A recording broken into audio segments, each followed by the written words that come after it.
48 గంటలు గడుస్తున్నా గ్రేటర్ హైదరాబాద్ నాలాలో పడిపోయిన వారి జాడ తెలియడం లేదు. ఆదివారం రాత్రి గ్రేటర్లో కురిసిన భారీ వర్షానికి ముగ్గురు వ్యక్తులు నాలాలో గల్లంతయ్యారు. అప్పటి నుంచి వారి కోసం జీహెచ్ఎంసీ, హైడ్రా, పోలీసులు సెర్చ్ ఆపరేషన్ కొనసాగుతోంది. మరోవైపు తమ వారి జాడ తెలియక ఫ్యామిలీ మెంబర్స్ కన్నీరు మున్నీరవుతున్నారు. హైదరాబాద్లో ఆదివారం కురిసిన వర్షానికి నాలాలో కొట్టుకుపోయిన వారి ఆచూకీ ఇంకా లభించలేదు.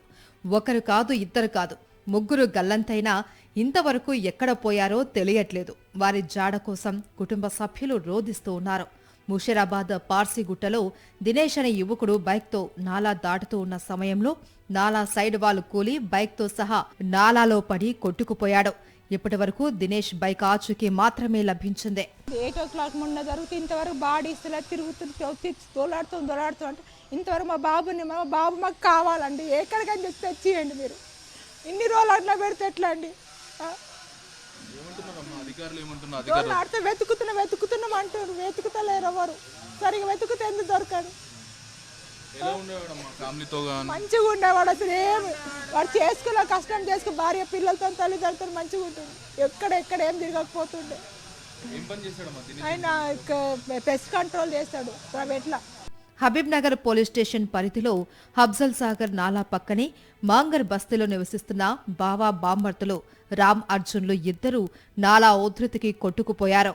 ఆదివారం రాత్రి వారు నివసిస్తూ ఉన్న నివాసానికి ఆనుకుని ఉన్న నాలాలో పడిన వీరు నీటి ఉధృతికి కొట్టుకుపోయారు. వారి ఆచూకీ కోసం మూసి అంతా జల్లెడ పడుతున్నారు. ఆదివారం కొట్టుకుపోయిన వారి ఆచూకీ ఇంకా దొరక్కపోయేసరికి కుటుంబ సభ్యుల బాధ అరణ్య రోదనగా మారింది. ఆసిఫ్ నగర్ లో నాలా పక్కనే నివాసం ఉండే రామ్ అర్జున్లకు వివాహమైంది. ఇద్దరికీ చెరో 4 పిల్లలు ఉన్నారు. ఆదివారం కురిసిన భారీ వర్షానికి వరద ప్రవాహానికి రామ్ కొట్టుకుపోగా రామ్ను కాపాడబోయి అర్జున్ కూడా కొట్టుకుపోయాడు. ఇద్దరి జాడ ఇంకా చిక్కలేదు. అధికారులు మొదటి రోజు వెతికినా రెండో రోజు వెతకడం మానేశారు అని కుటుంబ సభ్యులు రోధిస్తూ ఉన్నారు. కనీసం వారి డెడ్ బాడీ అయినా ఇవ్వాలి అని బంధువులు కోరుతున్నారు. బావా బామ్మర్తులు ఇద్దరికీ పిల్లలు ఉన్నారని, కనీసం వారికి తిండి పెట్టడానికి కూడా డబ్బులు లేక పేదరికంతో కొట్టుమిట్టాడుతూ ఉన్నట్టు తెలుస్తుంది. ప్రభుత్వం వెంటనే వారిని ఆదుకోవాలి అని స్థానికులు కోరుతున్నారు.